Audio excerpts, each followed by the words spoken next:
आज हम धर्मवीर भारती जी द्वारा लिखित उपन्यास गुनाहों का देवता का अंतिम भाग पढ़ेंगे, यानी भाग 10। यह भाग बहुत ही भावुक है, आप इसे बहुत ध्यान से सुनिएगा। यहां तक कि बिनती के लिए मैं अपने मन की सारी कटुता भूल गया। मैं कैसे कह दूं कि यह सब गुनाह था। सुधा, अगर ठीक से देखो, गंभीरता से समझो, तो जो कुछ भी तुम्हारे लिए मेरे मन में था, उसी की प्रतिक्रिया वह है जो मेरे मन में पम्मी के लिए है। तुम्हारा दुलार और पम्मी की वासना दोनों एक सिक्के के दो पहलू हैं। अपने पहलू को सही और दूसरे के पहलू को गलत क्यों कहती हो? देवता की आरती में जलता हुआ दीपक पवित्र है और उससे निकला हुआ धुआं अपवित्र। दीप शिखा नैतिक है और धूम रेखा अनैतिक। ग्लानि किस बात की सुधा? चंदर ने बहुत आवेश में कहा। छी चंदर, तुम मुझे समझे नहीं। मैं नैतिक अनैतिक की बात नहीं करती हूँ। मेरे भगवान ने, मेरे प्यार ने मुझे अब इस दुनिया में पहुंचा दिया है जो नैतिक अनैतिक से उठकर तुमने अपने भगवान से विद्रोह किया। लेकिन तुम्हारे बात पर कोई फैसला भी हो तो ना, वे इतने दयालु हैं कि कभी मानव के कार्यों पर फैसला ही नहीं देते। दंड तो दूर की बात है, वे तो केवल आदमी को समझाकर, उसकी कमजोरियां समझाकर, उसे क्षमा करने, उसे प्यार करने की बातें कहते हैं। चंदर, वह नैतिकता अनैतिकता का प्रश्न ही नहीं है। तब यह ग्लानि किस बात की है सुधा? चंदर ने पूछा। ग्लानि तो मुझे अपने पर थी चंदर। रहा तुम्हारी और पम्मी के संबंध का, तो मैं बिनती की तरह नहीं सोचती। इतना विश्वास रखो, मेरी पाप और पुण्य की तराजू ही दूसरी है। फिर कम से कम अब इतना देख सुनकर मैं यह नहीं मानती कि शरीर की प्यास ही पाप है। नहीं चंदर, शरीर की प्यास भी उठती है, पवित्र और स्वाभाविक जितनी आत्मा की पूजा। आत्मा की पूजा और शरीर की प्यास दोनों अभिन्न हैं। जो आत्मा और शरीर को अलग कर देती हैं, वही मन के भयंकर तूफानों में उलझकर चूर चूर हो जाती हैं। शरीर का संस्कार, शरीर का संतुलन आत्मा से उलझकर चूर चूर हो जाता है। मैं तुम्हारी आत्मा थी, तुम मेरे शरीर थे। पता नहीं कैसे हम दोनों अलग हो गए। तुम्हारे बिना मैं केवल सूक्ष्म आत्मा रह गई। शरीर की प्यास, शरीर की रंगीनियां मेरे लिए अपरिचित हो गई। पति को शरीर देकर भी मैं संतोष ना दे पाई, और मेरे बिना तुम केवल शरीर रह गए, शरीर में डूब गए। पाप का जितना हिस्सा तुम्हारा है, उतना मेरा भी। पाप की वैतरणी के इस किनारे जब तक तुम तड़पोगे, तभी तक मैं भी तड़पूंगी। दोनों में से किसी को भी चैन नहीं है और कभी चैन मिलेगा भी नहीं। लेकिन फिर हटाओ इन सब बातों को चंदर। तुमने व्यर्थ यह सारी बातें उठाई। मैं अब बात करना भूलती जा रही हूँ। मैं तो आई थी तुम्हें देखकर कुछ मन का ताप मिटाने। उठो, खाना खाएं, सुधा बोली। नहीं, मैं चाहता हूँ बातें सुलझ जाएं सुधा। चंदर ने सुधा के हाथ पर अपना सिर रख दिया और बोला, मेरी तकलीफ अब बेहद बढ़ती जा रही है। मैं पागल न हो जाऊं। छी, ऐसी बात नहीं सोचते। उठो, चंदर को उठाकर सुधा बोली। दोनों ने खाना खाया। महाराजिन बड़े दुलार से परसती रही और सुधा से बातें करती रही। खाना खाकर चंदर लेट गया और सोचने लगा, अब क्या सचमुच उसके और सुधा के बीच में कोई इतना भयंकर अंतर आ गया है कि दोनों पहले जैसे नहीं हो सकते। लगभग 4 बजे वह जागा तो उसने देखा उसके पांवों के पास सिर रखकर सुधा सो रही है। पंखे की हवा वहां तक नहीं पहुंचती। वह पसीने से तरबतर हो रही है। चंदर उठा। उसे नींद में ऐसा लगा कि जैसे इधर कुछ हुआ ही नहीं। सुधा वही सुधा है, चंदर वही चंदर। उसने सुधा के पल्ले से सुधा के माथे और गले का पसीना पोंछ दिया और हाथ बढ़ाकर पंखा उसकी ओर घुमा दिया। सुधा ने आंखें खोली, एक अजीब सी निगाह से चंदर की ओर देखा और चंदर के पांव को खींचकर वक्ष से लगा लिया। फिर आंख बंद करके लेट गई। चंदर ने अपना एक हाथ सुधा के माथे पर रख दिया और वह चुपचाप बैठा सोचने लगा। आज से लगभग 1 साल पहले की बात, जब उसने पहल सुधा को कैलाश का चित्र दिखाया था और सुधा रो धोकर उसके पांवों से इसी तरह मुंह छिपाकर सो गई थी। और आज सुधा साल भर में कहां से कहां जा पहुंची है। चंदर कहां से कहां जा पहुंच गया। काश कि कोई उनकी जिंदगी की स्लेट इस वर्ष से उस वर्ष खींच ले जाए और खींची हुई मानसिक रेखाओं को मिटा सके तो कितने सुखी हो जाएं दोनों। चंदर ने सुधा को हिलाया और बोला, सुधा सो रही हो? नहीं। उठो। नहीं चंदर, पड़ी रहने दो। तुम्हारे चरणों में सब कुछ भूलकर एक क्षण के लिए भी सो सकूंगी। मुझे इसका विश्वास नहीं है। सब कुछ छीन लिया है तुमने, एक क्षण की आत्म प्रवंचना क्यों छीनते हो? सुधा ने उसी तरह पड़े हुए जवाब दिया। अरे उठ पगली। चंदर के मन में जाने कहाँ मरा हुआ उल्लास फिर से जिंदा हो गया। उसने सुधा की बाह में जोर से चुटकी काटते हुए कहा, उठती है या नहीं, आलसी कहीं की। सुधा उठकर बैठ गई। क्षण भर चंदर की ओर पथराई हुई निगाहों से देखती रही और बोली, चंदर मैं जाग रही हूँ, तुम्ही ने उठाया है मुझे। चंदर कहीं सपना तो नहीं देख रहे हो, फिर टूट जाए। और सुधा सिसक सिसक कर रो पड़ी। चंदर की आंखों में आंसू आ गए। थोड़ी देर बाद वह बोला, सुधा कोई जादूगर अगर हम लोगों के मन में यह कांटा निकाल देता तो कितना सुख होता। लेकिन सुधा, अब मैं तुम्हें दुखी नहीं करूंगा। यह तो तुमने पहले ही कहा था चंदर, लेकिन इधर जाने कैसे हो गए। लगता है तुम्हारे चरित्र में कहीं स्थायित्व नहीं। इसी का तो मुझे दुख है चंदर। अब रहेगा सुधा, तुम्हें खोकर, तुम्हारे प्यार को खोकर मैं देख चुका हूं। मैं आदमी नहीं रह पाता, जानवर बन जाता हूं। सुधा अगर तुम आज से महीने पहले मिल जाती तो जहर मेरे मन से घुट रहा है, वह तुम्हारे सामने व्यक्त करके बिल्कुल निश्चिंत हो जाता। अच्छा सुधा, यहाँ आओ, चुपचाप लेट जाओ। मैं तुमसे सब कुछ कह डालूं, फिर सब कुछ भूल जाऊं। तुम्हें सुनाऊंगा तो तसल्ली मिलेगी। सुनोगी? सुधा चुपचाप लेट गई और बोली, चंदर या तो मत बताओ या फिर सब स्पष्ट बता दो। हाँ बिल्कुल स्पष्ट सुधी, तुमसे कुछ छुपा सकता हूँ भला? चंदर ने हल्की सी चपत मारकर कहा। आज मन जैसे पागल हो रहा है तुम्हारे चरणों पर बिखर जाने को, जादूगरनी कहीं की। देखो सुधा, पिछली दफे तुमने मुझे बहुत कुछ बताया था कैलाश के बारे में। हाँ, बस उसके बाद से एक अजीब अरुचि होने लगी मेरे मन में तुम्हारे लिए। मैं तुमसे कुछ छिपाऊंगा नहीं। तुम्हारे जाने के बाद बर्टी आया। उसने मुझे कहा कि औरत केवल नई संवेदना, नया स्वाद चाहती है और कुछ नहीं। अविवाहित लड़कियां विवाह और विवाहित लड़कियां नए प्रेमी, बस यही उनका चरम लक्ष्य है। लड़कियां शरीर की प्यास के अलावा और कुछ नहीं चाहती। जैसे अराजकता के लिए किसी देश में कोई भी चालाक नेता शक्ति छीन लेता है, वैसे ही मानसिक शून्यता के क्षणों में बर्टी जैसे मेरे दार्शनिक गुरु हो गया था। उसके बाद आई पम्मी। उससे मैंने कहा कि क्या आवश्यक है कि पुरुष और नारी के संबंधों के बीच में सेक्स हो? उसने कहा हाँ, और यदि नहीं है तो प्लेटॉनिक आदर्शवादी प्यार की प्रतिक्रिया सेक्स की ही प्यास में होती है। अब मैं तुम्हें अपने मन का चोर बतला दूं। मैंने सोचा तुम भी अपने वैवाहिक जीवन में रम गई हो। शरीर की प्यास ने तुम्हें अपने में डुबो दिया है, और जो अरुचि तुम मेरे सामने व्यक्त करती हो वह केवल दिखावा है। इसलिए मन ही मन मुझे तुमसे चिढ़ होने लगी। पता नहीं क्यों यह संस्कार मुझ में दृढ़ सा हो गया, और इसी के पीछे मैं तुम्ही को नहीं, पम्मी को छोड़कर सभी लड़कियों से नफरत करने लगा। बिनती को भी मैंने बहुत दुख दिया। ब्याह में जाने के पहले ही बहुत दुखी होकर गई। रही पम्मी की बात, तो मैं उस पर इसलिए खुश था। उसने बड़ी यथार्थ सी बात कही थी, लेकिन उसने मुझसे कहा था कि आदर्शवादी प्यार की प्रतिक्रिया शरीर प्यास में होती है।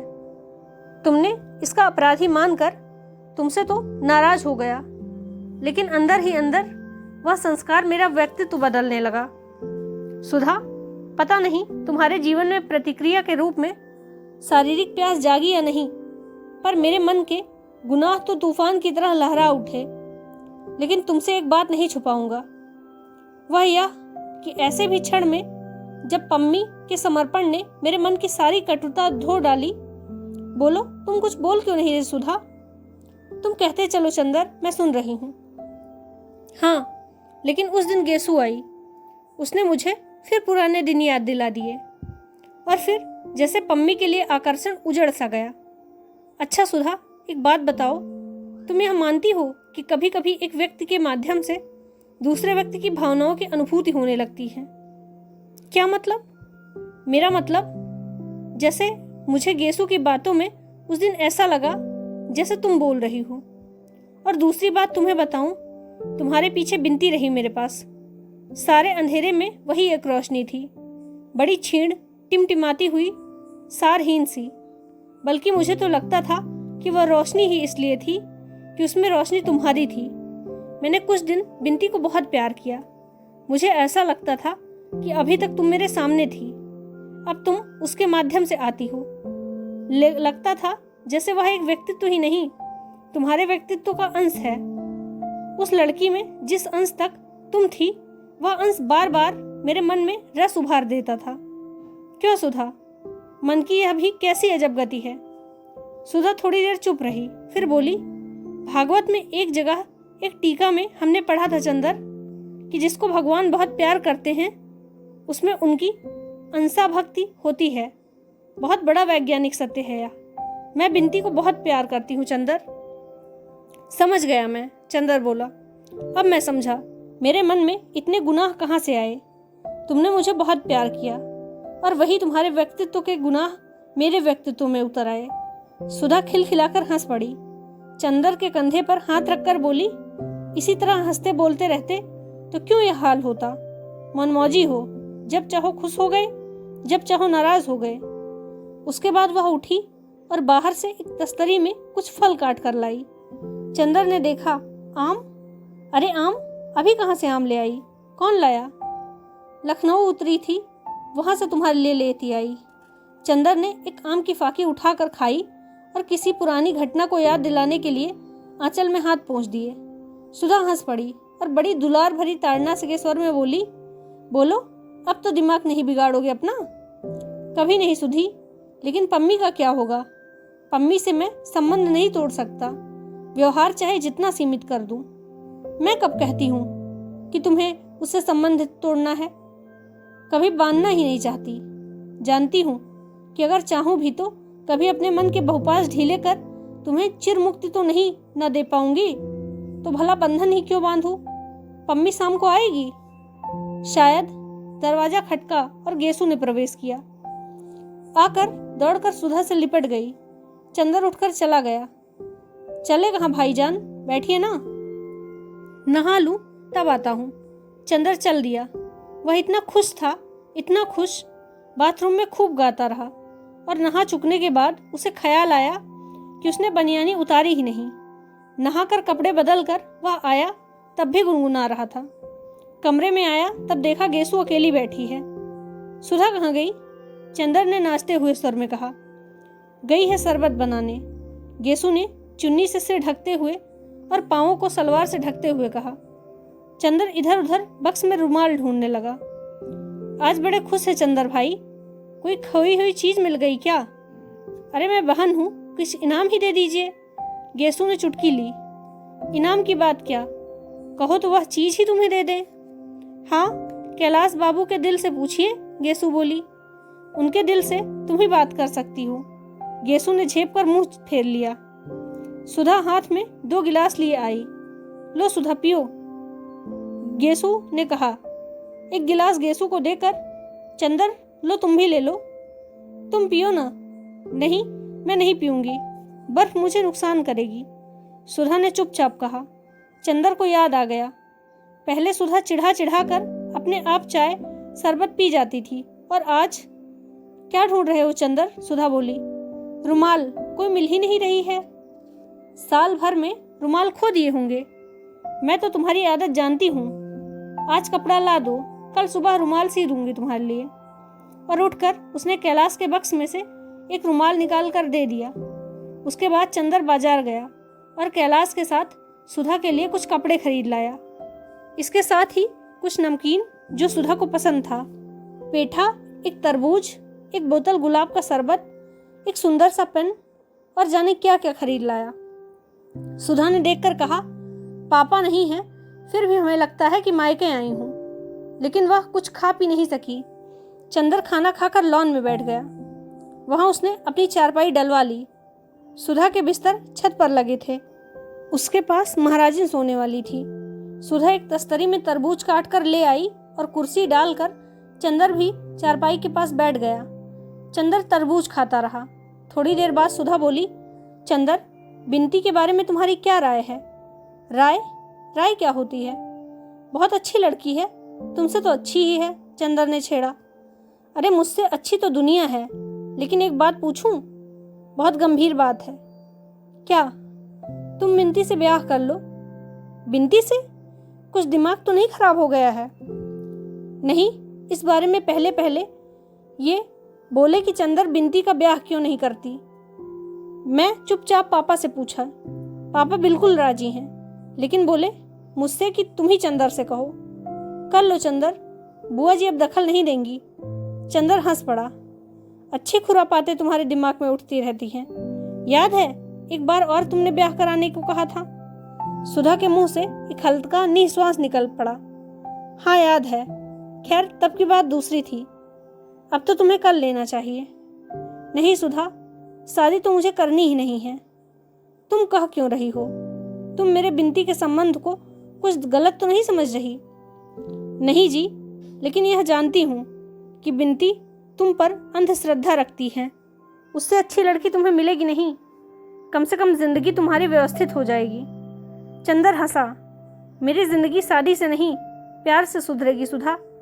कोई ऐसी लड़की ढूंढो जो तुम्हारी जैसी हो और प्यार करे तो मैं समझूं कि तुमने कुछ किया है मेरे लिए। शादी वादी बेकार है। और कोई बात करनी है या नहीं? नहीं चंदर, शादी तो तुम्हें करनी ही होगी। अब मैं ऐसे तुम्हें नहीं रहने दूंगी। बिनती से ना करो तो कोई दूसरी लड़की ढूंढो, लेकिन शादी करनी होगी और मेरी पसंद सी करनी होगी। चंदर एक उपेक्षा की हंसी हंसकर रह गया। सुधा उठ खड़ी हुई। क्यों, चल दी? हाँ, अब नींद आ रही होगी, सो जाके। चंदर ने रोका नहीं। उसने सोचा सुधा बैठेगी, जाने कितनी बातें करेगी। वह सुधा से उसका सब हाल पूछेगा, लेकिन सुधा तो जाने कैसी तटस्थ, निरपेक्ष और अपने में सीमित सी हो गई है कि कुछ समझ में नहीं आता। उसने चंदर से सब कुछ जान लिया, लेकिन चंदर के सामने उसने अपने मन की कोई भी बात नहीं जाहिर होने दी। सुधा उसके पास होकर भी उससे जाने कितना दूर थी। सरोवर में डूबकर पंछी प्यासा था। करीब आधा घंटा भर बाद सुधा दूध का गिलास लेकर आई। चंदर को नींद आ गई थी। वह चंदर के सिरहाने बैठ गई। चंदर सो गई क्या? क्यों? चंदर घबरा कर उठ गया। लो दूध पी लो, सुधा बोली। दूध हम नहीं पिएंगे। पी लो, देखो बर्फ और शरबत मिला दिया है, पी कर तो देखो। नहीं, हम नहीं पिएंगे।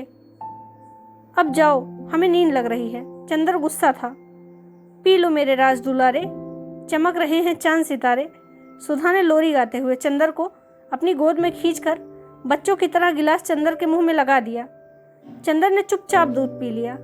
सुधा ने गिलास नीचे रखकर कहा, वाह, ऐसे तो मैं नीलू को दूध पिलाती हूँ। नीलू कौन? अरे मेरा भतीजा, शंकर बाबू का लड़का। अच्छा चंदर, तुमने पंखा तो छत पर लगा दिया है, तुम कैसे सोओगे? मुझे नींद आ जाएगी। चंदर फिर लेट गया। सुधा उठी नहीं। वही दूसरी पाट से हाथ टेककर चंदर के वक्ष के आर पार फूलों के धनुष से झुककर बैठ गई। एकादशी की संदिग्ध पवित्र चंद्रमा आसमान की नीली लहरों पर अधखिले बेल के फूल की तरह कांप रहा था। धूप में नहाए हुए झोंके चांदनी से आंख मिचौली खेल रहे थे। चंदर आंखें बंद किए हुए पड़ा था और उसकी पलकों पर, उसके माथे पर, उसके होठों पर चांद की पंखुड़ियां बरस रही थी। सुधा ने चंदर का काला ठीक किया और बड़े ही मधुर स्वर में पूछा, चंदर, नींद आ रही है? नहीं, नींद उचट गई है। चंदर ने आंख खोल कर देखा। एकादशी का पवित्र चंद्रमा आकाश में था और पूजा से अभिव्यक्ति एकादशी की उदासी चांदनी उसके वक्ष पर झुकी बैठी है। उसे लगा जैसे पवित्रता और अमृत का चंपाई बादल उसके प्राणों में लिपट गया है। उसने करवट बदलकर कहा, सुधा, जिंदगी का एक पहलू खत्म हुआ, दर्द की एक मंजिल खत्म हो गई, थकान भी दूर हो गई, लेकिन अब आगे का रास्ता समझ में नहीं आता। क्या करूं? करना बहुत है चंदर। अपने अंदर की बुराई से लड़ लिए, अब बाहर की बुराई से लड़ो। मेरा तो सपना था चंदर कि तुम बहुत बड़े आदमी बनोगे।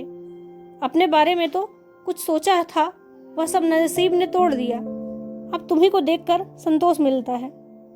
तुम जितने ऊंचे बनोगे उतना ही चैन मिलेगा, वरना मैं तो नरक में भून रही हूँ। सुधा, तुम्हारी इसी बात से मेरी सारी हिम्मत, सारा बल टूट जाता है। अगर तुम अपने परिवार में सुखी होती तो मेरा भी साहस बंधा रहता। तुम्हारा यह हाल, तुम्हारा यह स्वास्थ्य, यह असमय वैराग्य और पूजा, यह घुटन देख कर लगता है क्या करूं, किसके लिए करूं? मैं भी क्या करूं चंदर? मैं यह जानती हूं कि अब ये भी मेरा बहुत ख्याल रखते हैं, लेकिन इस बात पर मुझे और भी दुख होता है। मैं इन्हें संतुलित नहीं कर पाती और इनकी खुलकर उपेक्षा भी नहीं कर पाती। यह अजब सा नरक है मेरे जीवन भी। लेकिन यह जरूर है चंदर कि तुम्हें ऊंचा देखकर मैं यह नरक भी भोग जाऊंगी। तुम दिल मत छोटा करो।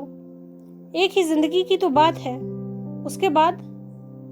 लेकिन मैं पुनर्जन्म में विश्वास नहीं करता सुधा। तब तो और भी अच्छा है। इसी जन्म में सुख दे सकते हो, दे लो। जितना ऊंचा उठ सकते हो, उठ लो। तुम तो रास्ता बताओ, वह मैं अपनाने के लिए तैयार हूँ। मैं सोचता हूँ अपने व्यक्तित्व से ऊपर उठ जाऊं, लेकिन मेरे साथ एक शर्त है, तुम्हारा प्यार मेरे साथ रहे। तो वह अलग कब रहा चंदर? तुम्ही ने जब चाहा मुंह फेर लिया, लेकिन अब नहीं। काश कि तुम एक क्षण का भी अनुभव कर पाते कि तुमसे दूर वहां वासना के कीचड़ में फंसी हुई कितनी व्याकुल, कितनी व्यथित हूं। तो तुम ऐसा कभी नहीं करते। मेरे जीवन में कुछ अपूर्णता रह गई है चंदर। उसकी पूर्णता, उसकी सिद्धि तुम ही हो। तुम्हें मेरे जन्म जन्मांतर की शांति की सौगंध है। तुम अब इस तरह ना करना। बस ब्याह कर लो और दृढ़ता से ऊंचाई की ओर चलो। ब्याह के अलावा तुम्हारी सब बातें स्वीकार है सुधा, लेकिन फिर तुम भी अपना प्यार वापस नहीं लोगी कभी, कभी नहीं। और हम कभी नाराज भी हो जाएं तो बुरा नहीं मानोगी। नहीं, अरे हम कभी फिसलें तो तुम तटस्थ होकर हम नहीं बैठोगी, बल्कि बिना डरे हमें खींच लाओगी उस दलदल से। यह कठिन है चंदर, आखिर मेरे भी बंधन हैं। लेकिन खैर, अच्छा यह बताओ, तुम दिल्ली कब आओगे? अब दिल्ली तो दशहरे में आऊंगा, गर्मियों में यहीं रहूंगा, लेकिन हो सका तो लौटने के बाद शाहजहांपुर जरूर आऊंगा। सुधा चुपचाप बैठी रही, चंदर भी। थोड़ी देर बाद चंदर ने सुधा की हथेली अपने हाथों पे रख ली और आंखें बंद कर ली। जब वह सो गया तो सुधा ने धीरे से हाथ उठाया, खड़ी हो गई। थोड़ी देर अब पलक उसे देखती रही और धीरे धीरे चली आई। दूसरे दिन सुधा ने आकर चंदर को जगाया। चंदर उठ बैठ गया तो सुधा बोली, जल्दी से नहा लो, आज तुम्हारे साथ ही पूजा करेंगे। चंदर उठ बैठा, नहा धोकर आया तो सुधा ने चौकी के सामने 2 आसन बिछा रखे थे। चौकी पर धूप सुलग रही थी और फूल गमक रहे थे, ढेर के ढेर बेले और अगस्त के फूल। चंदर को बिठाया और सुधा बैठ गई। उसने फिर वही वेश धारण कर लिया था, रेशम की धोती और रेशम का एक अंतरवासक। गीले बाल पीठ पर लहरा रहे थे। लेकिन मैं बैठा बैठा क्या करूंगा? उसने पूछा। सुधा ने कहा, कुछ नहीं। चुपचाप अपना काम करती गई। थोड़ी देर बाद उसने भागवत खोली और बड़े मधुर स्वरों में गोपिका गीत पढ़ती रही। चंदर संस्कृत नहीं समझता था, पूजा में विश्वास भी नहीं करता था, लेकिन वह क्षण जाने कैसा लग रहा था। चंदर की सांस में धूप की पावन सौरभ के डोरे गूंध गए थे। उसके घुटनों पर रह रहकर संध्या स्नाता सुधा के भीगे केशों के बाल गीले चूब पड़ रहे थे। कृष्काय उदास और पवित्र सुधा के पूजा के प्रसाद जैसे मधुर स्वर, श्रीमद् भागवत के श्लोक उसकी आत्मा को अमृत से धो रहे थे। लगता था जैसे इस पूजा की श्रद्धान्वित बेला में उसके जीवन भर की भूलें, कमजोरियां, गुनाह सभी धुलता जा रहा था। जब सुधा ने भागवत बंद करके देखा तो पता नहीं क्यों चंदर ने प्रणाम कर लिया। भागवत को या भागवत की पुजारिन को यह नहीं मालूम। थोड़ी देर बाद सुधा ने पूजा की थाली उठाई और उसने चंदर के माथे पर रोली लगा दी। अरे मैं? हाँ तुम, और कौन? मेरे तो दूसरा ना कोई, सुधा बोली और ढेर के ढेर फूल चंदर के चरणों में चढ़ा दिया। झुककर चंदर के चरणों को प्रणाम कर लिया। चंदर ने घबरा कर पांव खींच लिए। मैं इस योग्य नहीं सुधा, क्यों लज्जित कर रही हो? लज्जित ना करो अब मुझे। सुधा कुछ नहीं बोली। अपने आंचल से एक छलकता हुआ आंसू पोंछकर नाश्ता लाने चली गई। जब वह यूनिवर्सिटी से लौटा तो देखा सुधा मशीन रखे कुछ सिल रही थी। चंदर ने कपड़े बदलकर पूछा, क्यों, अब क्या सिल रही हो? रुमाल और बनियान। कैसे काम चलता था तुम्हारा? न संदूक में एक भी रुमाल है और न एक भी बनियान। लापरवाही की भी हद है। तभी तो कहती हूँ ब्याह कर लो। हाँ, किसी दर्जी की लड़की से ब्याह करवा दो। चंदर खाट पर बैठा गया और सुधा मशीन पर बैठी बैठी सिलती रही। थोड़ी देर बाद सहसा उसने मशीन रोक दी और एकदम से घबरा उठी। क्या हुआ सुधा? बहुत दर्द हो रहा है चंदर। वह उठी और खाट पर बेहोश सी पड़ गई। चंदर दौड़कर पंखा उठा लाया और उसे झलने लगा। डॉक्टर बुला लाऊं? नहीं, अभी ठीक हो जाऊंगी, उबकाई आ रही है। सुधा उठी। जाओ मत, मैं पीकदान उठा लाता हूँ। चंदर ने पीकदान उठाकर रख दिया और सुधा भी पीठ सहलाने लगी। फिर सुधा हांफती सी लेट गई। चंदर दौड़कर इलायची और पानी ले आया। सुधा ने इलायची खाई और फिर पड़ गई। उसके माथे पर पसीना झलक आया। अब कैसी तबीयत है सुधा? बहुत दर्द है अंग अंग में। मशीन चलाना नुकसान कर गया, सुधा ने बहुत छीड़ स्वर में कहा। जाऊं किसी डॉक्टर को बुला लाऊं?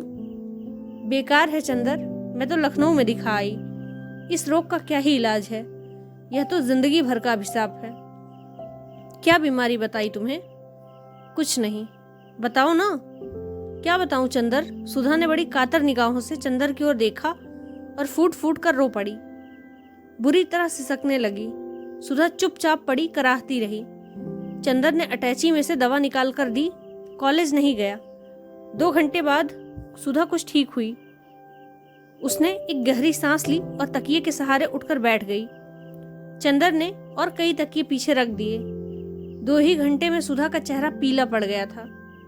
चंदर चुपचाप उदास बैठा रहा। उस दिन सुधा ने खाना नहीं खाया, सिर्फ फल खाए। दोपहर को 2 बजे भयंकर लू में कैलाश वापस आया और आते ही चंदर से पूछा, सुधा की तबीयत तो ठीक रही? यह जानकर कि सुबह खराब हो गई थी, वह कपड़े उतारने से पहले सुधा के कमरे में गया और अपने हाथ से दवा देकर फिर कपड़े बदलकर सुधा के कमरे में जाकर सो गया। बहुत थका मालूम पड़ता था।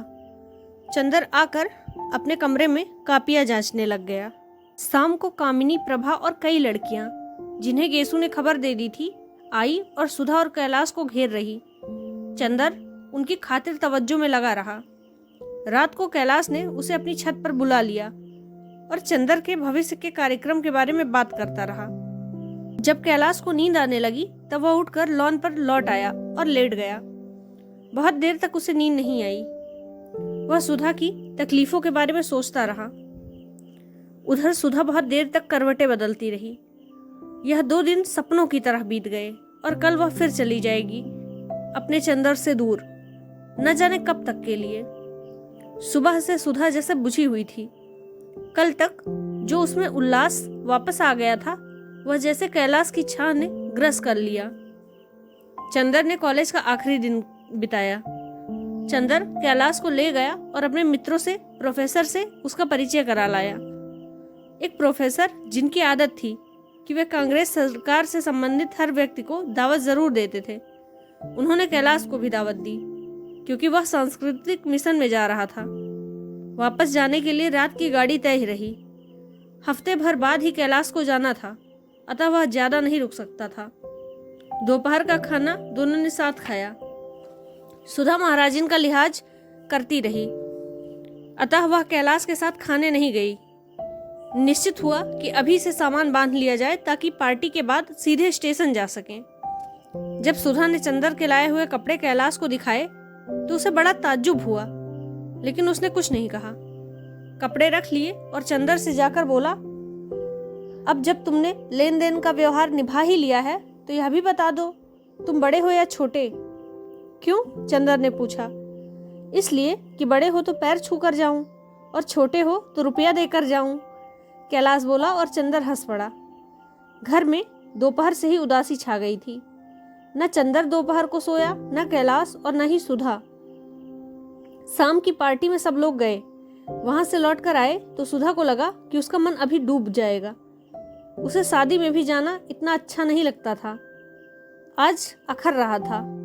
मोटर पर सामान रखा था तो वह खंभे से टिककर खड़ी रो रही थी। महाराजिन एक टोकरी में खाने का सामान बांध रही थी। कैलाश ने देखा तो बोला, रो क्यों रही हो, छोड़ जाएं तुम्हें यहीं। सुधा ने संभाला, चंदर तुम्हें संभाल लेगा। सुधा ने आंसू पोंछकर आंखों से डांटा। महाराजिन सुन रही हैं कि नहीं। मोटर तक पहुंचते पहुंचते सुधा फूट फूट कर रो पड़ी और महाराजिन उसे गले से लगाकर आंसू पोंछने लगी। फिर बोली, रो न बिटिया, अब छोटे बाबू का ब्याह कर दो तो 2-3 महीना आई के रह जाओ। तुहार सास छोड़ी है कि ना। सुधा ने कुछ जवाब नहीं दिया और 5 रुपए का नोट महाराजिन के हाथ में थमाकर चली गई। ट्रेन प्लेटफार्म पर आ गई थी। सेकंड क्लास में चंदर ने इन दोनों का बिस्तर लगवा दिया, सीट रिजर्व करवा दी। गाड़ी छूटने में अभी घंटा भर देर थी। सुधा की आंखों में विचित्र सा भाव था। कल तक की दृढ़ता, तेज, उल्लास सब बुझ गया और अजब सी कातरता आ गई थी। वह चुप बैठी थी। चंदर से जब नहीं देखा गया तो वह उठकर प्लेटफॉर्म पर टहलने लगा। कैलाश भी उतर गया। दोनों बातें करने लगे।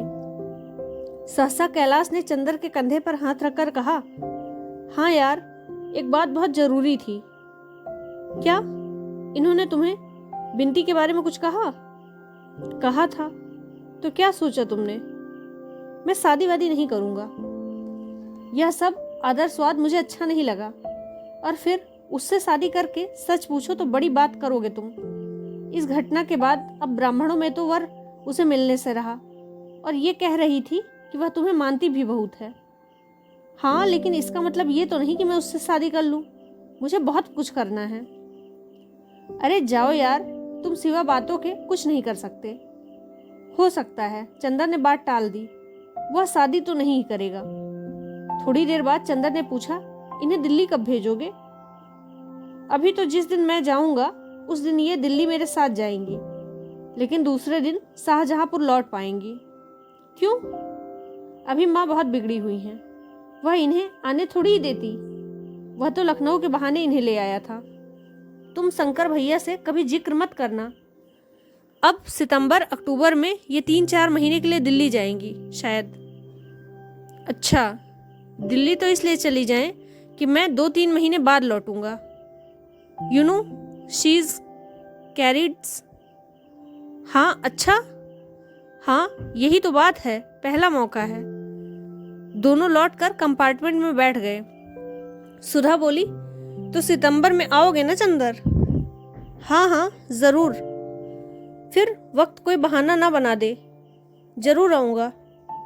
कैलाश उतरकर कुछ लेने गया तो सुधा ने अपनी आंखों में आंसू पोंछकर झुककर चंदर के पांव छू लिए और रोक कर बोली, चंदर, अब बहुत टूट चुकी हूं। अब हाथ ना खींच लेना। उसका गला रुंध गया।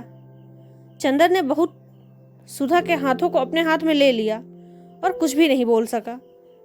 सुधा थोड़ी देर तक चुप रही, फिर बोली, चंदर, चुप क्यों हो? अब तो नफरत नहीं करोगे? मैं बहुत अभागी हूं देवता। तुमने क्या बनाया था और मैं क्या हो गई हूं। देखो, अब चिट्ठी लिखते रहना, नहीं तो सहारा टूट जाता है। और फिर वह रो पड़ी। कैलाश कुछ किताबें और पत्रिकाएं खरीद कर वापस आ गया। दोनों बैठकर बातें करते रहे। यह निश्चय हुआ कि जब कैलाश लौटेगा तो बजाय बंबई के सीधे दिल्ली जाने को वह प्रयाग से होता हुआ आ जाएगा। गाड़ी चली तो चंदर ने कैलाश को बहुत प्यार से गले लगा लिया। जब तक गाड़ी प्लेटफॉर्म के अंदर रही, सुधा सिर निकाले झांकती रही। प्लेटफॉर्म के बाहर भी पीली चांदनी में सुधा का फहराता हुआ आंचल दिखता रहा।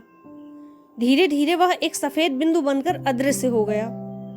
गाड़ी एक विशाल अजगर की तरह चांदनी में रेंगती चली जा रही थी। जब मन में प्यार जाग जाता है तो प्यार की किरण बादलों में छिप जाती है। अजब थी चंदर की किस्मत। इस बार तो सुधा गई थी। तो उसके तन मन में एक गुलाबी नशे की सरोवर हो गई थी। चंदर उदास नहीं था, वह बेहद खुश था। खूब घूमता था और गर्मी के बावजूद खूब काम करता था। अपने पुराने नोट्स निकाल लिए थे और एक नई सुबह की रूपरेखा सोच रहा था। उसे लगता था कि उसका पौरुष, उसकी शक्ति, उसका ओज, उसकी दृढ़ता सभी कुछ लौट आया है। उसे हरदम लगता कि गुलाबी पंखुड़ियों की एक छाया उसकी आत्मा को चूमती रहती है। वह जब कभी लेटता तो उसे लगता कि सुधा फूलों के धनुष की तरह उसके पलंग के आर पार पाटी पर हाथ टेके बैठी है। उसे लगता कमरे में अब भी धूप की सौरभ लहरा रही है और हवाओं में सुधा की मधुर कंठ में श्लोक गूंज रहे हैं। 2 ही दिन में चंदर को लग रहा था कि उसकी जिंदगी में जहाँ जो कुछ छूट गया था वह सब संभल गया है। वह सब अभाव धीरे धीरे भर रहा है। उसके मन का पूजा ग्रह खंडहर हो चुका था। सहसा उस पर जैसे किसी ने आंसू छिड़क कर जीवन के वरदान से अभिषेक्ति दे दी हो। पत्थर के बीच दबकर पिसे हुए पूजा गीत फिर से सास्वर हो उठे थे। मुरझाए हुए पूजा फलों की पंखुड़ियों में फिर रस छलक आया था और रंग चमक उठे थे। धीरे धीरे मंदिर का कंगूरा फिर सितारों से समझौता करने की तैयारी करने लगा था। चंदर की नसों में वेद मंत्रों की पवित्रता और वज्र की बंसी की मधुरता पलकों में पलके डालकर नाच रही थी। सारा काम जैसे वह किसी अदृश्य आत्मा की आज्ञा से करता था। वह आत्मा सिवा सुधा के और भला किसकी हो सकती है। वह सुधमय हो गया था। उसके कदम कदम में, बात बात में, सांस सांस में सुधा का प्यार फिर लौट आया था। तीसरे दिन बिंती का एक पत्र आया।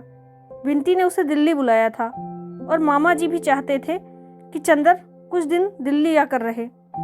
चंदर के लिए कुछ कोशिश भी कर सकते थे। उसने लिखा कि वह मई के अंत में या जून के प्रारंभ में आएगा और बिंती को बहुत बहुत सा स्नेह है। उसने सुधा के आने की बात नहीं लिखी क्योंकि कैलाश ने मना किया था। सुबह चंदर नहाता, नई पुस्तकें पढ़ता, अपने नोट्स दोहराता। दोपहर को सोता और रेडियो बजाता। शाम को घूमता और सिनेमा देखता। सोते वक्त कविताएं पढ़ता और सुधा के प्यार के बादलों में मुंह छिपाकर सो जाता। जिस दिन कैलाश जाने वाला था उसी दिन उसका एक पत्र आया कि वह और सुधा दिल्ली आ गए हैं। शंकर भैया और नीलू उसे पहुंचाने बंबई जाएंगे।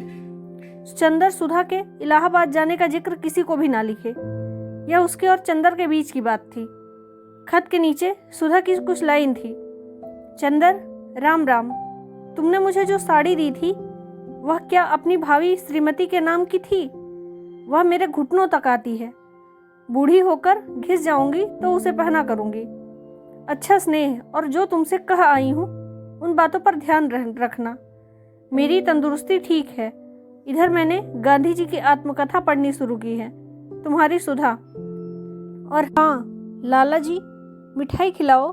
दिल्ली में बहुत खबर है कि शरणार्थी विभाग में प्रयाग के एक प्रोफेसर आने वाले हैं। कैलाश तो अब बम्बई चला गया है। बम्बई के पते से उसने बधाई का एक तार भेज दिया है और सुधा को एयरमेल में उसने एक खत भेज दिया है जिसमें अपने बहुत सी मिठाइयों का चित्र बना दिया है। लेकिन वह पसोपेश में पड़ गया, दिल्ली जाए या ना जाए। वह अपने अंतर्मन से सरकारी नौकरी का विरोधी था। उसे तत्कालीन भारतीय सरकार और ब्रिटिश सरकार में ज़्यादा अंतर नहीं लगता था। फिर वह दृष्टिकोण से वह समाजवादियों के अधिक समीप था और अब वह सुधा से वादा कर चुका था कि वह काम करेगा, ऊंचा बनेगा, प्रसिद्ध होगा। लेकिन पद स्वीकार कर ऊंचा बनना उसके चरित्र के विरुद्ध था। किंतु डॉक्टर शुक्ला कोशिश कर रहे थे। चंदर केंद्रीय सरकार के किसी ऊंचे पद पर आए, यह उनका सपना था। चंदर को कॉलेज की स्वच्छंद और ढीली नौकरी पसंद थी। अंत में उसने यह सोचा कि पहले नौकरी स्वीकार कर लेगा, बाद में फिर कॉलेज चला जाएगा। एक दिन रात को जब वह बिजली बुझाकर किताब बंद करके सोने पर सितारों को देख रहा था और सोच रहा था कि अब सुधा दिल्ली लौट गई होगी। अगर दिल्ली रह गया तो बंगले में किसे टिकाया जाएगा। इतने में किसी व्यक्ति ने फाटक खोलकर बंगले में प्रवेश किया। उसे ताज्जुब हुआ, आखिर इतनी रात को कौन आ सकता है, और वह भी साइकिल लेकर। उसने बिजली जला दी। तार वाला था। साइकिल खड़ी कर तार वाला लॉन पर चला गया और तार दे दिया। दस्तखत करके उसने लिफाफा फाड़ा। तार डॉक्टर साहब का था। लिखा था कि अगली ट्रेन से फौरन चले आओ, स्टेशन पर सरकारी कार होगी स्लेटी रंग की। उसके मन में फौरन कहा, चंदर हो गए तुम केंद्र में। उसकी आंखों में नींद गायब हो गई। वह उठा। अगली ट्रेन सुबह 3 बजे जाती थी। 11 बजे थे, अभी 4 घंटे थे। उसने एक अटैची में कुछ अच्छे से अच्छे सूट रखे, किताबें रखी, माली को सहेज कर चल दिया। मोटर को स्टेशन से वापस लाने की दिक्कत होती। ड्राइवर अब था नहीं, अतः नौकर को अटैची देकर पैदल चल दिया। राह में सिनेमा से लौटता हुआ रिक्शा मिल गया। चंदर ने 2nd क्लास का टिकट लिया और ठाठ से चला। कानपुर में उसने सादी चाय पी और इटावा में रेस्तरां बार में जाकर कुछ खाना खाया। उसने बगल में मारवाड़ी दंपति बैठे हुए थे। 2nd क्लास का किराया खर्च करके प्रायश्चित स्वरूप 1 आने की पकौड़ी और 2 आने की दाल मोठ से उधर पूर्ति कर रहे थे। हाथरस स्टेशन पर एक मजेदार घटना घटी। हाथरस में छोटी और बड़ी लाइनें क्रॉस करती हैं। छोटी लाइन ऊपर पुल पर खड़ी होती है। स्टेशन के पास जब ट्रेन धीमी हुई तो सेठ जी सो रहे थे। सेठानी ने बाहर झांक कर देखा और निसंकोच उनके पृथुल पर एक प्रहार करके बोली, हो देखो रेलगाड़ी के सिर पर रेलगाड़ी। सेठ एकदम चौंक कर जाग गए और उछलकर बोले, बाप रे बाप, उलट गई रेलगाड़ी, जल्दी सामान उतार, लुट गए राम राम, ये तो जंगल है, कहते थे जेवर ना ले चल। चंदर खिलखिलाकर हंस पड़ा। सेठ जी ने परिस्थिति समझी और चुपचाप बैठ गए। चंदर करवट बदल कर फिर पढ़ने लगा।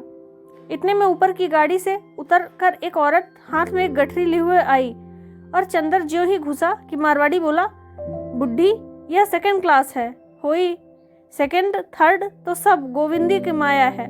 बच्चा चंदर का मुंह दूसरी ओर था, लेकिन उसने सोचा गोविंद जी की माया का वर्णन और विश्लेषण करते हुए रेल के डिब्बों के वर्गीकरण को भी माया जाल बताना शायद भागवतकार की दिव्य दृष्टि से संभव होगा। लेकिन यह अभी मारवाड़ी कोई सुधा तो थी नहीं कि वैष्णव साहित्य और गोविंद जी की माया का भक्त हो। जब उसने कहा गार्ड साहब को बुलाऊं तो बुढ़िया गरज उठी, बस बस चल हुआ से, गार्ड का तोर दामाद लागत है, जोन बुलाई हो मोटका कद्दू। चंदर हंस पड़ा। कम से कम गाली का नवीनतम रूप था। दूसरी बात, गाड़ी उस समय ब्रज क्षेत्र में थी। वहां यह अवधि का सफल वक्ता कौन है? उसने घूम कर देखा। एक बुढ़िया थी, सिर मुड़ाए। उसने कहाँ देखा है इसे? कहाँ जाओगी माई? कानपुर जाबे, लेकिन यह गाड़ी तो दिल्ली जाएगी। तू बोले टुप्प से, हम ऐसे धमकावे में ना आऊ, ये कानपुर जाई है। उसने हाथ नचाकर चंदर से कहा और फिर जाने क्यों रुक गई और चंदर की ओर देखने लगी। फिर बोली, अरे चंदर बेटवा, कहाँ से आवत हो तू? ओह बुआ जी, सिर मुड़वा लिया है, तभी तो पहचान में ही नहीं आती है। चंदर ने फौरन उठकर पाँव छुए। बुआ जी वृंदावन से आ रही थी। वह बैठ गई। बोली, वो नटिनिया मर गई कि अबही नहाए? कौन? ओहे बिनती। मरेगी क्यों भैया? सुकुल तो हमार कुल डुबोए दिहिन, लेकिन जैसे वो हमार बिटिया के मड़वा तरे से उठाए लेहिन, वैसे भगवान चाहे तो उनकी लड़की से हो, समझो। चंदर कुछ नहीं बोला। थोड़ी देर बाद खुद बड़बड़ाती हुई बुआ जी बोली, अब हमें का करे खो, हम सब मोह माया त्याग दिया, लेकिन हमरे त्याग में कुछो समरण है तो सुकुल को बदला मिली है। कानपुर की गाड़ी आई तो चंदर खुद उन्हें बिठा लाया। विचित्र थी बुआ जी, बेचारी कभी समझ ही नहीं पाई कि बिनती को उठाकर डॉक्टर साहब ने उपकार किया है। यह उपकार और मजा तो यह है कि एक ही वाक्य के पूर्वार्ध के माध्यम से विपरीत घोषणा और उत्तरार्ध में दुर्वासा का शाप। हिंदुस्तान के सिवा ऐसे नमूने कहीं और नहीं मिलते हैं। इतने में चंदर की गाड़ी ने सीटी दी, वह भागा। बुआ जी ने चंदर का ख्याल छोड़कर अपने बगल के मुसाफिर से लड़ना शुरू कर दिया। वह दिल्ली पहुंचा। 2-3 साल पहले वह दिल्ली आया था, लेकिन अब दिल्ली स्टेशन की चहल पहल दूसरी थी। गाड़ी घंटा भर लेट थी। 9 बज चुके थे। अगर मोटर ना मिली तो भी मशहूर सड़क पर डॉक्टर साहब का बंगला था कि चंदर को विशेष दिक्कत ना होती। लेकिन ज्यों ही वह प्लेटफॉर्म से बाहर निकला, उसने देखा कि जहां मरकरी की बड़ी सर्च लाइट लगी है, ठीक उसी के सामने स्लेटी रंग की शानदार कार खड़ी थी। उसके आगे पीछे क्राउन लगा था और सामने तिरंगा। लाल वर्दी पहने एक खानसामा बैठा था और पीछे एक सिख ड्राइवर खड़ा था। चंदर का सूट चाहे जितना अच्छा हो, लेकिन इस शान के लायक तो नहीं था। फिर भी वह बड़े रौब से गया और ड्राइवर से बोला, यह किसकी मोटर है? सरकारी गड्डी है जी। सिख ने अपनी प्रतिभा का परिचय दिया। क्या यह डॉक्टर शुक्ला ने भेजी है? जी हाँ हुजूर। एकदम उसका स्वर बदल गया। आप ही उनके लड़के हैं चंदर बहादुर साहब? उसने उतरकर सलाम किया। दरवाजा खोला, चंदर बैठ गया। कुली को एक अटैची के लिए अठन्नी दी, मोटर उड़ चली। चंदर बहुत उदार विचारों का था, लेकिन आज तक वह डॉक्टर साहब की 19वीं सदी वाली पुरानी कार पर ही चढ़ा था। इस राज मुकुट और राष्ट्रीय ध्वज से सुशोभित मोटर पर खान सामे के साथ चढ़ने का उसका पहला ही मौका था। उसे लगा जैसे इस समय तिरंगे का गौरव और महान ब्रिटिश साम्राज्य की इस क्राउन का शासन दंभ उसके मन में उड़ाए लिए जा रहा है। चंदर तन कर बैठा, लेकिन थोड़ी देर बाद स्वयं उसे उसके मन पर हंसी आ गई। फिर वह सोचने लगा कि जिन लोगों के हाथ में आज शासन सत्ता है, मोटरों और खानसामों ने उनके हृदयों को इस तरह बदल दिया है। वे भी तो बेचारे आदमी थे। इतने दिनों में प्रभुता के प्यासे, बेकार हम लोग उन्हें गाली देते हैं। फिर चंदर उन लोगों का ख्याल करके हंस पड़ा। दिल्ली में इलाहाबाद की अपेक्षा कम गर्मी थी। कार एक बंगले के अंदर मुड़ी और पोर्टिको में रुक गई। बंगला नए सादे अमेरिकन ढंग से बना हुआ था। खान सामे ने उतरकर दरवाजा खोला। चंदर उतर पड़ा। ड्राइवर ने हॉर्न दिया। दरवाजा खुला और बिनती निकली। उसका मुंह सूखा हुआ था, बाल अस्त व्यस्त थे और आंखें जैसे रो रो कर सूज गई थी। चंदर का दिल धक सा हो गया। राह भर कर उसने सुनहरे सपने टूट गए। क्या बात है बिनती, अच्छी तो हो? चंदर ने पूछा। आओ चंदर, बिनती ने कहा। अंदर जाते ही दरवाजा बंद कर दिया और चंदर की बाह पकड़कर सिसक सिसक कर रो पड़ी। चंदर घबरा गया। क्या बात है, बताओ ना, डॉक्टर साहब कहाँ हैं? अंदर हैं। तब क्या हुआ, तुम इतनी दुखी क्यों हो? चंदर ने बिनती के सिर पर हाथ रखकर पूछा। उसे लगा जैसे इस समय वातावरण पर किसी बड़े भयानक मृत्युदूत के पंखों की काली छाया है। क्या बात है, बताती क्यों नहीं? बिनती बड़ी मुश्किल से बोल पाई। दीदी, सुधा दीदी। चंदर को लगा जैसे उस पर बिजली टूट पड़ी। क्या हुआ सुधा को? बिनती कुछ नहीं बोली। उसे ऊपर ले गई और कमरे के पास जाकर बोली, उसी में है दीदी। कमरे के अंदर की रोशनी उदास, फीकी और बीमार थी। एक नर्स सफेद पोशाक पहने पलंग के सिरहाने खड़ी थी। कुर्सी पर सिर झुकाए हुए डॉक्टर साहब बैठे थे। पलंग पर चादर ओढ़े हुए सुधा पड़ी थी। नर्स सामने थी, अतः सुधा का चेहरा नहीं दिखाई पड़ रहा था। चंदर के भीतर पांव रखते ही नर्स ने आंख के इशारे से कहा, बाहर जाइए। चंदर ठिठक कर खड़ा हो गया। डॉक्टर साहब ने देखा और वह भी उठकर चले गए। क्या हुआ सुधा को? चंदर ने बहुत व्याकुल, बहुत कातर स्वर में पूछा। डॉक्टर साहब कुछ नहीं बोले। चुपचाप चंदर के कंधे पर हाथ रखते हुए अपने कमरे में चले गए और बहुत भारी स्वर में बोले, हमारी बिटिया गई चंदर। और आंसू छलक आए। क्या हुआ उसे? चंदर ने फिर उतने ही दुख से पूछा। डॉक्टर साहब क्षण भर पथराई आंखों से चंदर की ओर देखते रहे, फिर सिर झुकाकर बोले, एबॉर्शन। थोड़ी देर बाद सिर उठाकर व्याकुल की तरह चंदर को कंधा पकड़कर बोले, चंदर, किसी तरह बचाओ सुधा को। क्या करे, कुछ समझ में नहीं आता। अब बचेगी भी या नहीं। परसों से होश नहीं आया है इसे। जाओ कपड़े बदलो, खाना खा लो, रात भर जागरण करके आए हो। लेकिन चंदर उठा नहीं, कुर्सी पर सिर झुकाए बैठा रहा। सहसा नर्स आकर बोली, ब्लीडिंग फिर शुरू हो गई है और नाड़ी डूब रही है। डॉक्टर को बुलाइए फौरन। और वह लौट गई। डॉक्टर साहब उठ खड़े हुए। उनकी आंखों में बड़ी निराशा थी, बड़ी उदासी। बोले, जा चंदर, अभी आता हूँ। चंदर ने देखा कार बड़ी तेजी से जा रही है। बिनती आकर बोली, खाना खा लो चंदर। चंदर ने सुना ही नहीं। यह क्या हुआ बिनती? उसने घबराई आवाज में पूछा। कुछ समझ में नहीं आता। उस दिन सुबह जीजा जी गए, दोपहर में पापा ऑफिस गए, मैं सो रही थी। सहसा जीजी चीखी। मैं जागी तो देखा दीदी बेहोश पड़ी हैं। मैंने जल्दी से फ़ोन किया। पापा आए, डॉक्टर आए। उसके बाद से पापा और नर्स के अलावा किसी को नहीं जाने देते दीदी के पास, मुझे भी नहीं। और बिनती रो पड़ी। चंदर कुछ नहीं बोला, चुपचाप पत्थर की मूर्ति सा कुर्सी पर बैठा रहा। खिड़की से बाहर की ओर देख रहा था। थोड़ी देर में डॉक्टर साहब वापस आए। उनके साथ 3 डॉक्टर थे और एक नर्स। डॉक्टर ने करीब 10 मिनट देखा, फिर अलग कमरे में जाकर सलाह करने लगे। जब लौटे तो डॉक्टर साहब ने बहुत विह्वल होकर कहा, क्या उम्मीद है? घबराइए मत। अब तो जब तक अंदरूनी सब नहीं साफ हो जाता तब तक खून जाएगा। नब्ज के लिए और होश के लिए एक इंजेक्शन देते हैं अभी। इंजेक्शन देने के बाद डॉक्टर चले गए। पापा वहीं जाकर बैठ गए। बिंती और चंदर चुपचाप बैठे रहे। करीब 5 मिनट के बाद सुधा ने भयंकर स्वर में कराहना शुरू किया, उन कराहों में जैसे उनका कलेजा उल्टा जाता था। डॉक्टर साहब उठकर चले। चंदर बोले, वेहीमेंट ब्लीडिंग, और कुर्सी पर सिर झुकाकर बैठ गए। बगल में कमरे में सुधा की दर्दनाक कराहें उठती थी और सन्नाटे में छटपटाने लगती थी। अगर आपने किसी जिंदा मुर्गी के पंख और पूंछ नोच डाले हों और देखा हो, तभी आप उसका अनुमान कर सकते हैं कि वह कैसे छटपटाती है, उस भयानकता का जो उन कराहों में थी। थोड़ी देर बाद कराहें बंद हो गई। फिर सहसा इस बुरी तरह में सुधा चीखी जैसे गाय डकार रही हो। पापा उठकर भागे। वह भयंकर चीख उठी और सन्नाटे में मंडराने लगी। बिंती रो रही थी। चंदर का चेहरा पीला पड़ गया था और पसीने से तर हो गया था। पापा लौटकर आए। हम लोग देख सकते हैं? चंदर ने पूछा। अभी नहीं, अब ब्लीडिंग खत्म है। नर्स अभी कपड़े बदल ले तो। थोड़ी देर में तीनों गए और जाकर खड़े हो गए। अब चंदर ने सुधा को देखा।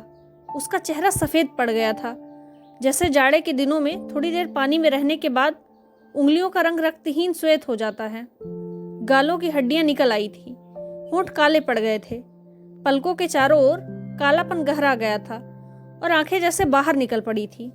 खून इतना अधिक गया था कि लगता था बदन पर चमड़े की एक हल्की झिल्ली मढ़ दी गई हो। यहाँ तक कि भीतर की हड्डी के उतार चढ़ाव तक स्पष्ट दिख रहे थे। चंदर ने डरते डरते माथे पर हाथ रखा। सुधा के होठों में कुछ हरकत हुई। उसने मुंह खोल दिया और आंखें बंद किए हुए उसने करवट बदली, फिर कराही, और सिर से पैर तक उसका बदन कांप उठा। नर्स ने नाड़ी देखकर कहा, अब ठीक है, कमजोरी बहुत है। थोड़ी देर बाद पसीना निकलना शुरू हुआ। पसीना पोंछते पोंछते 1 बज गया।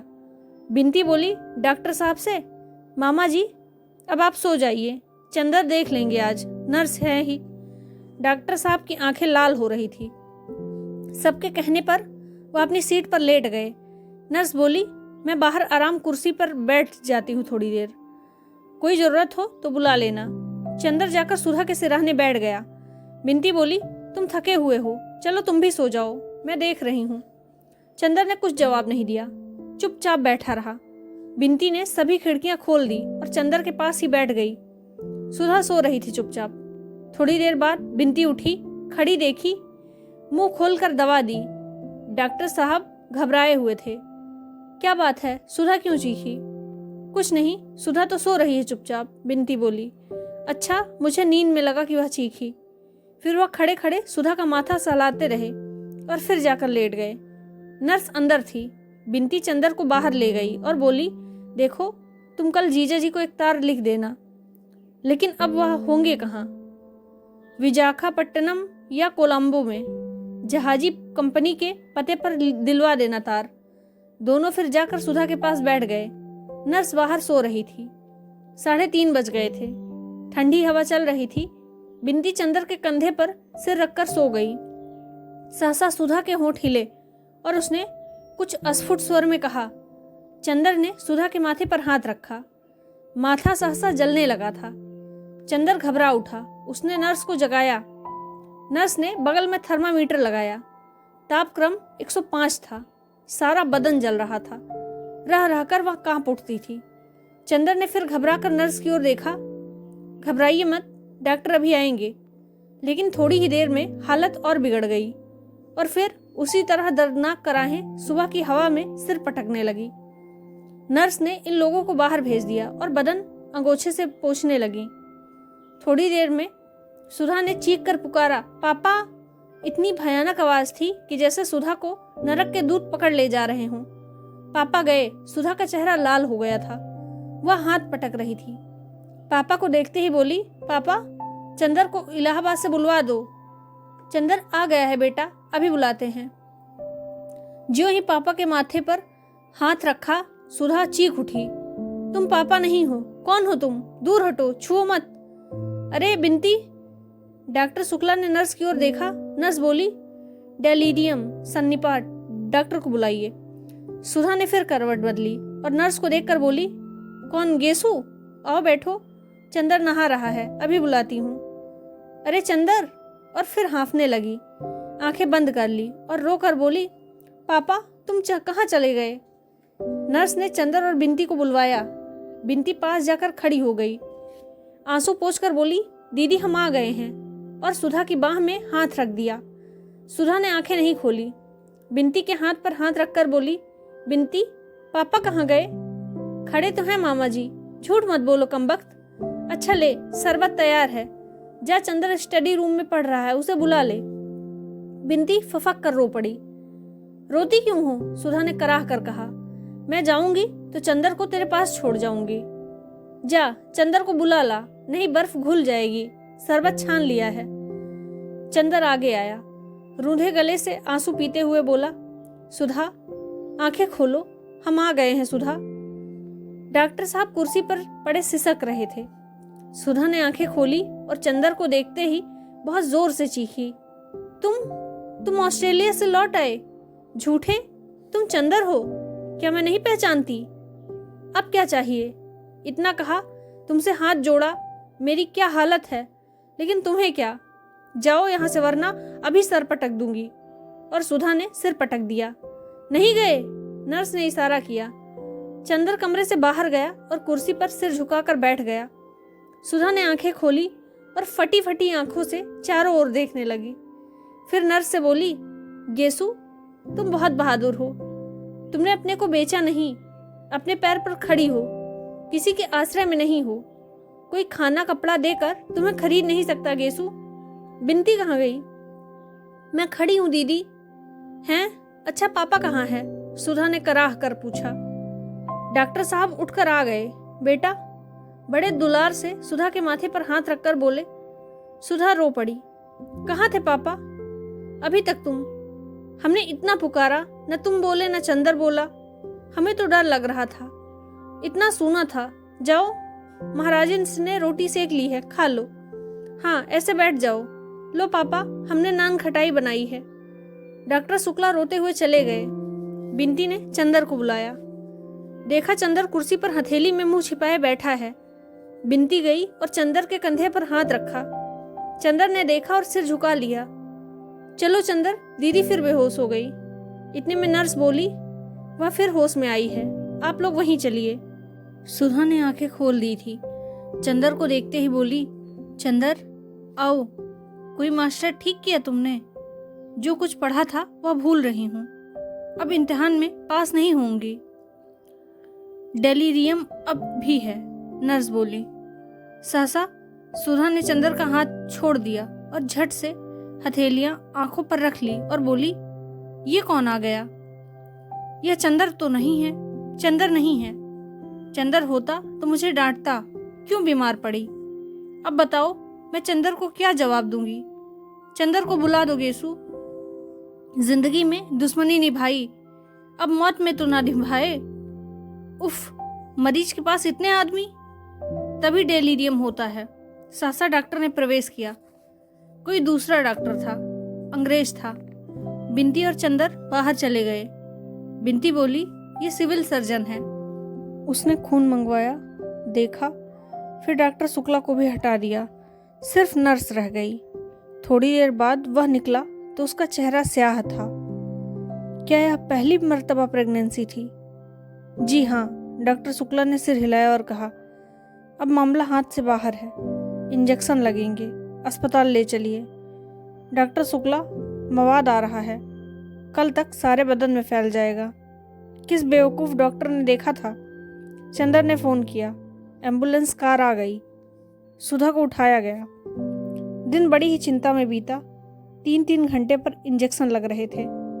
दोपहर को 2 बजे इंजेक्शन खत्म कर डॉक्टर ने एक गहरी सांस ली और बोला, कुछ उम्मीद है, अगर 12 घंटे तक हार्ट ठीक रहा तो मैं लड़की को आपको वापस कर दूंगा। बड़ा भयानक दिन था। बहुत ऊंची छत का कमरा, दलानों में टाट के पर्दे पड़े थे और बाहर गर्मी की भयानक लू करती हुई दानवों की तरह मुंह फाड़े फाड़े दौड़ रही थी। डॉक्टर साहब सिराहने बैठे थे, पथरीली निगाहों से सुधा के पीले मृतकाय चेहरे की ओर देख रहे थे। बिनती और चंदर बिना कुछ खाए पिए चुपचाप बैठे थे। रह रहकर बिनती सिसक उठती थी, लेकिन चंदर के मन पर पत्थर रख दिया गया था। वह एक टक एक और देखता रहा था। कमरे में वातावरण शांत था। रह रहकर बिनती की सिसकियां, पापा की निश्वासें और घड़ी की निरंतर टिक टिक सुनाई पड़ रही थी। चंदर का हाथ बिनती की गोद में था। एक मूक संवेदना ने बिनती को संभाल रखा था।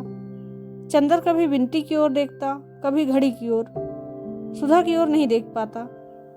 दुख अपनी पूरी चोट करने के वक्त अक्सर आदमी की आत्मा मन को क्लोरोफॉर्म सुंघा देता है। चंदर भी कुछ सोच नहीं पा रहा था। संज्ञाहत, नीरव, निश्चेत, घड़ी की सुई अविरत गति से चल रही थी। सर्जन कई दफे आए। नर्स ने आकर टेम्परेचर लिया। रात को 11 बजे टेम्परेचर उतरने लगा। डॉक्टर शुक्ला की आंखें चमक उठी। ठीक 12:05 पर सुधा ने आंखें खोल दी। चंदर ने बिनती का हाथ मारे खुशी के दबा दिया। बिनती कहाँ है? बड़े करुण स्वर में पूछा। सुधा ने आंखें घुमा कर देखा। पापा को देखते ही मुस्कुरा पड़ी। बिनती और चंदर उठकर आ गए। आहा, चंदर तुम आ गए। हमारे लिए क्या लाए? पगली कहीं की मारे खुशी के चंदर का गला भराया। लेकिन तुम इतनी देर में क्यों आए चंदर? कल रात को ही तो आ गए थे हम। चलो चलो, झूठ मत बोलो। झूठ बोलना तो धर्म बन गया है अब तुम्हारा। कल रात को आ गए होते तो अभी तक हम अच्छे भी हो गए होते। और वह हाँफने लगी। सर्जन आया। बात मत करो, उसने कहा। उसने एक मिक्सचर दिया, फिर आला लगाकर देखा और डॉक्टर शुक्ला को अलग में ले जाकर कहा, अभी 2 घंटे और खतरा है, लेकिन परेशान मत होइए। अब 70% आशा है। मरीज जो कहे उसमें बाधा मत दीजिएगा, उसे जरा भी परेशानी ना हो। सुधा ने चंदर को बुलाया। चंदर, पापा से मत कहना, अब मैं बचूंगी नहीं। अब कहीं मत जाना, यहीं बैठो। छी पगली, डॉक्टर कह रहा है अब खतरा नहीं है, चंदर ने बहुत प्यार से कहा। अभी तो तुम हमारे लिए जिंदा रहोगी ना? कोशिश तो कर रही हूँ चंदर, मौत से लड़ रही हूँ। चंदर, उन्हें तार दे दो, पता नहीं देख पाऊंगी या नहीं। दे दिया सुधा, चंदर ने कहा और सिर झुकाकर सोचने लगा। क्या सोच रहे हो चंदर? उन्हें इसलिए देखना चाहती हूँ कि मरने के पहले उन्हें क्षमा कर दूँ, उनसे क्षमा मांग लूँ। चंदर, तुम तकलीफ का अंदाजा नहीं कर सकते। डॉक्टर शुक्ला आए। सुधा ने कहा, पापा आज तुम्हारी गोद में लेट ले। उन्होंने सुधा का सिर अपने गोद में रख लिया। पापा, चंदर को समझा दो, ये अब अपना ब्याह कर ले। हाँ पापा, हमारी भागवत मंगवा दो। शाम को मंगवा देंगे बेटी, अभी 1 बज रहा है। देखो, सुधा ने कहा, बिनती यहाँ आओ। बिनती आई। सुधा ने उसका माथा चूमकर कहा, रानी, जो कुछ तुझे आज तक समझाया वैसा ही करना, अच्छा? पापा तेरे जिम्मे हैं।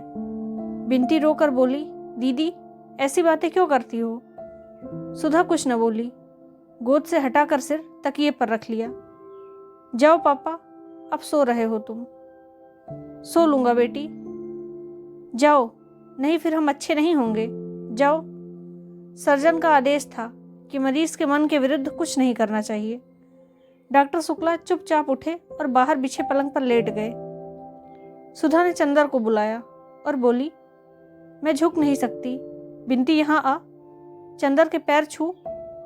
अरे अपने माथे में नहीं पगली, मेरे माथे में लगा, मुझसे झुका नहीं जाता। बिनती ने रोते हुए सुधा के माथे में चरण धूल लगा दी। रोती क्यों है पगली? मैं मर जाऊं तो चंदर तो है ही। अब चंदर तुझे कभी नहीं रुलाएगा, चाहे पूछ लो। इधर आओ चंदर, बैठ जाओ। अपना हाथ मेरे होठों पर रख दो। ऐसे अगर मैं मर जाऊं तो रोना मत चंदर, तुम ऊंचे बनोगे तो मुझे बहुत चैन मिलेगा। मैं जो कुछ नहीं पा सकी वह शायद तुम्हारे ही माध्यम से मिलेगा मुझे। और देखो, पापा को अकेले दिल्ली में मत छोड़ना। लेकिन मैं मरूंगी नहीं चंदर, यह नरक भोग कर ही तुम्हें प्यार करूंगी।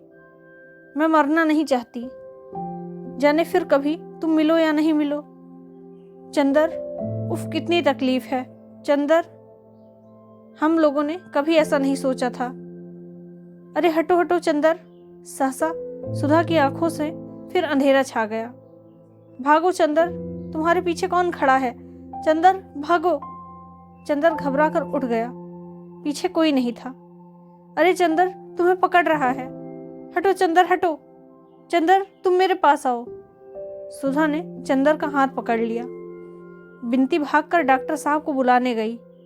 नर्स भी भागकर आई। सुधा चीख रही थी, तुम कौन हो? चंदर को नहीं ले जा सकते। मैं चल तो रही हूँ चंदर, मैं जाती हूँ इसके साथ, घबराना मत, मैं तुम्हें नहीं जाने दूंगी। मैं अभी आती हूँ, तुम तब तक चाय पी लो। नहीं, मैं तुम्हें उस नरक में नहीं जाने दूंगी। मैं जा तो रही हूँ। बिनती, मेरी चप्पल ले आ। अरे पापा कहाँ हैं? पापा। और सुधा का सिर चंदर की बाह पर लुढ़क गया। बिनती को नर्स ने संभाला और डॉक्टर शुक्ला पागल की तरह सर्जन के बंगले की ओर दौड़े। घड़ी ने टन टन 2 बजाए। जब एम्बुलेंस कार पर सुधा का शव बंगले पहुंचा तो शंकर बाबू आ गए थे बहू को विदा कराने। उपसंहार। जिंदगी का यंत्रणा चक्र एक वक्र पूरा कर चुका था। सितारे एक क्षितिज से उठकर आसमान पार कर दूसरे क्षितिज तक पहुंच गए थे। 1.5 साल पहले सहसा जिंदगी की लहरों में उथल पुथल मच गई थी और विक्षुब्ध महासागर की तरह भूखी लहरों की बाहें पसार कर वह किसी दबोच लेने के लिए हुंकार उठी थी। अपनी भयानक लहरों के सिकंजे में जब सभी को झकझोर, सभी के विश्वासों और भावनाओं को चकनाचूर कर अंत में सबसे प्यारे, सबसे मासूम और सबसे सुकुमार व्यक्तित्व को निगल कर अब धरातल शांत हो गया। तूफान थम गया, बादल खुल गए थे और सितारे फिर आसमान के घोंसलों में भयभीत विहंग शावकों की तरह झांक रहे थे। डॉक्टर शुक्ला छुट्टी लेकर प्रयाग चले आए थे। उन्होंने पूजा पाठ छोड़ दिया था। उन्हें कभी किसी ने गाते हुए नहीं सुना था। अब वह सुबह उठकर लॉन पर टहलने और एक भजन गाते थे। बिनती, जो इतनी सुंदर थी, अब केवल खामोश पीड़ा और अवशेष स्मृति की छाया मात्र थी। चंदर शांत था, पत्थर हो गया था, लेकिन उसके माथे का तेज बुझ गया था और वह बूढ़ा सा दिखने लगा था। और यह सब केवल 15 दिनों में। जेठ दशहरे के दिन डॉक्टर साहब बोले, चंदर आज जाओ, उसके फूल छोड़ आओ, लेकिन देखो शाम को जाना, तब वहाँ भीड़ भाड़ ना हो तो अच्छा। और चुपचाप टहल कर गुनगुनाने लगे। शाम को चंदर चला तो बिनती भी चुपचाप साथ हो ली। न बिनती ने आग्रह किया, न चंदर ने स्वीकृति दी। दोनों खामोश चल दिए। कार पर चंदर ने बिनती की गोद में गठरी रख दी। त्रिवेणी पर कार रुक गई। हल्की चांदनी मैले कफन की तरह लहरों की लाश पर पड़ी हुई थी। दिन भर कमाकर मल्लाह थक कर सो रहे थे। एक बूढ़ा बैठा चिलम पी रहा था। चुपचाप उसकी नाव पर चंदर बैठ गया। बिनती उसके बगल में बैठ गई। दोनों खामोश थे, सिर्फ पतवारों की छप छप सुनाई पड़ रही थी। मल्लाह ने तख्त के पास नाव बांध दी और बोला, नहा ले बाबू। वह समझता था बाबू सिर्फ घूमने आए हैं। जाओ। वह दूर तख्त की कतार के उस छोर पर जाकर खो गया। फिर दूर दूर तक फैला संगम और सन्नाटा। चंदर सिर झुकाए बैठा रहा। बिनती सिर झुकाए बैठी रही। थोड़ी देर बाद बिनती सिसक पड़ी। चंदर ने सिर उठाया और फौलादी हाथों से बिनती का कंधा झकझोर कर बोला, बिनती, यदि रोई तो यही फेंक देंगे उठाकर, कमबख्त अभागी। बिनती चुप हो गई। चंदर चुपचाप बैठा तख्त के नीचे से गुजरती हुई लहरों को देखता रहा। थोड़ी देर बाद उसने गठरी खोली, फिर रुक गया। शायद फेंकने का साहस नहीं हो रहा था। बिंती ने पीछे से आकर एक मुट्ठी राख उठा ली और अपने आंचल में बांधने लगी। चंदर ने चुपचाप उसकी ओर देखा। फिर झपट कर उसने बिंती का आंचल पकड़कर राख छीन ली और घुर्राता हुआ बोला, बदतमीज कहीं की, राख ले जाएगी, अभागी।